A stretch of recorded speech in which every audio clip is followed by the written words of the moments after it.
What has fueled China's rapid rise, and what has enabled it to stand strong in the vast flow of civilization with such a large population? The answer may lie in the Tao Te Ching, an ancient classic of wisdom that, with its concise and profound philosophy, reveals the principles of governing and living in harmony with nature. It has influenced China for over 2,000 years, becoming the foundation of the enduring prosperity of Chinese culture.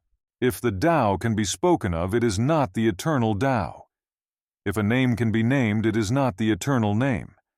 The nameless is the beginning of all things. The named is the mother of all things.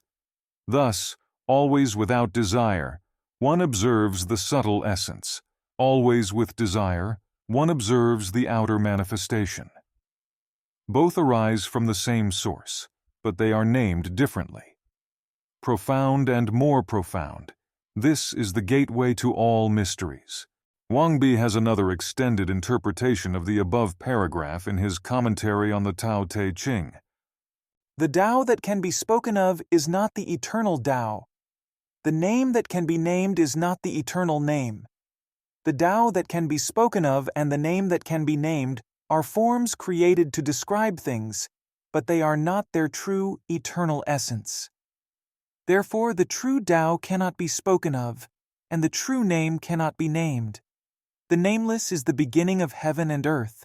The named is the mother of all things. All that exists begins from the formless. Therefore, before form and name arise, that is the beginning of all things. When form and name come into being, they nurture and raise things. They shelter and also limit them, thus becoming their mother. The Tao, being formless and nameless, gives birth to all things. It starts and completes them, yet its mysterious process remains beyond understanding. Thus, always without desire, one observes its subtle wonders. The subtle is the ultimate in minuteness. All things begin from the subtle and then become manifest, starting from the formless and then coming into existence.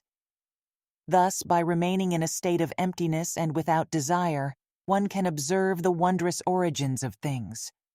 Always with desire, one observes its manifestation or boundary. Convergence or boundary refers to the final outcome. Whatever benefits exist are derived from the formless, and desires are ultimately aligned with the Tao. Only then are they fulfilled. Therefore, by maintaining desire, one can observe the ultimate manifestation of things. Chapter 2 focuses on the concept of opposites and the idea of the sage governing through non-action, Wu Wei. When all under heaven recognize beauty as beauty, there arises the recognition of ugliness. When everyone knows good as good, there arises the recognition of evil. Being and non-being give rise to each other. Difficulty and ease complement each other. Long and short define each other. High and low rest upon each other. Sound and tone harmonize with each other. Before and after follow one another, as is the constant law. Thus the sage manages affairs without action and teaches without speaking. Things arise, but he does not initiate them. He acts, but does not claim credit. He accomplishes his task, but does not take ownership of it. Precisely because he does not cling to his achievements, they endure. This passage explains the wisdom of Taoist philosophy regarding the unity of opposites and the concept of governing through non-action, Wu Wei. The sage achieves the goal of ruling a country through non-action, not seeking fame or taking credit for accomplishments. As a result, his success endures without diminishing. During the Northern Song dynasty, the official writer and philosopher Suzhie provided a special interpretation of this passage in his work Laozi Jie. He elaborated in detail, further exploring the concepts of beauty, goodness, and Wu Wei, non-action. The realm of Wu Wei emphasizes that the sage does not seek fame or take credit for accomplishments, thereby achieving true freedom and success. When all under heaven recognize beauty as beauty, there arises the recognition of ugliness. When everyone knows good as good, there arises the recognition of evil. Thus, being and non-being, give rise to each other. Difficulty and ease complement each other. Long and short define each other. High and low lean upon each other. Sound and tone harmonize with each other, and before and after follow one another. The world speaks of beauty and ugliness through external forms and names. But what they call beautiful and good, is it truly beautiful and good? They do not understand that being and non-being, difficulty and ease, long and short, high and low, sound and tone, before and after, all arise and overcome each other. None of these are absolute. When one considers oneself long, there is always someone longer who comes, and thus one becomes short. When one thinks oneself ahead, someone else is always before them, and thus they fall behind. If one blindly follows what they believe to be beautiful, they will be far from the truth. Therefore the sage attends to affairs without action and teaches without words. When it is necessary to act, he acts without a sense of self-interest. When it is necessary to teach, he speaks without relying on words. Thus he transcends the measures of long and short, beyond the notions of before and after, neither beautiful nor ugly, neither good nor not good. How could the world possibly comprehend this? All things arise, yet the sage does not claim responsibility. They come into being, yet he does not possess them. He acts, yet he does not rely on them. When the work is done, he does not take credit for it. All things work on my behalf, yet I do not claim them. I bring things into being, yet I never possess them, nor rely on them. Even when success is achieved, I never take it as my own.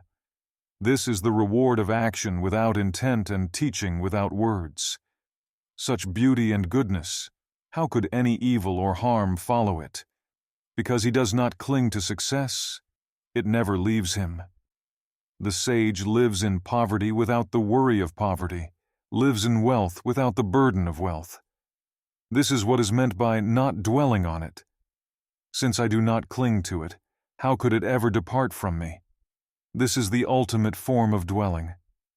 The original text of Chapter 3 of the Tao Te Ching discusses Taoist principles for governing a state.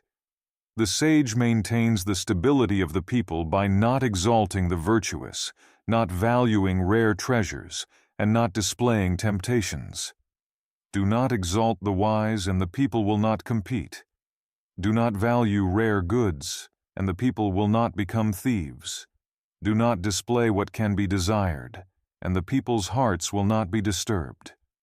Thus, the sage governs by emptying their minds, filling their bellies, weakening their ambitions, and strengthening their bones. He constantly keeps the people without knowledge or desire. By ensuring that those who know do not dare to act, everything will be well governed. After reading Chapter 3 of the Tao Te Ching, I felt a profound wisdom in its philosophy of governance, one that transcends the modern society's pursuit of power and wealth. Laozi believes that by removing external temptations and vanity to guide the people, a state of inner peace and stability can be achieved. This sharply contrasts with many of today's management concepts.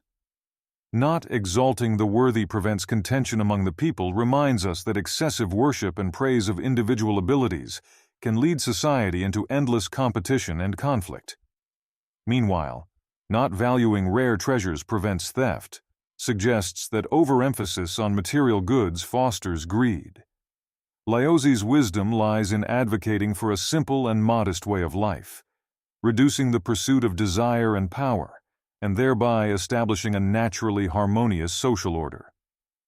The entire chapter conveys an important idea, that the sage, by emptying their minds, filling their bellies, weakening their ambitions, and strengthening their bones, encourages people to focus on basic survival and health, rather than being driven by endless desires. This makes me reflect on how modern society often focuses too much on cultivating intelligence and accumulating achievements, while neglecting inner tranquility and the essence of life. Perhaps this is one of the reasons many people feel anxious and lost. Though ancient, the governance philosophy of the Tao Te Ching still provides profound insights for modern society. It emphasizes how to maintain simplicity in a complex society and how to seek inner peace in a world of material abundance, something we may all need in this busy world. If you're interested in Taoist meditation, the supernatural, and more, follow me. I'll continue to bring you the cosmic energy of ancient meditations.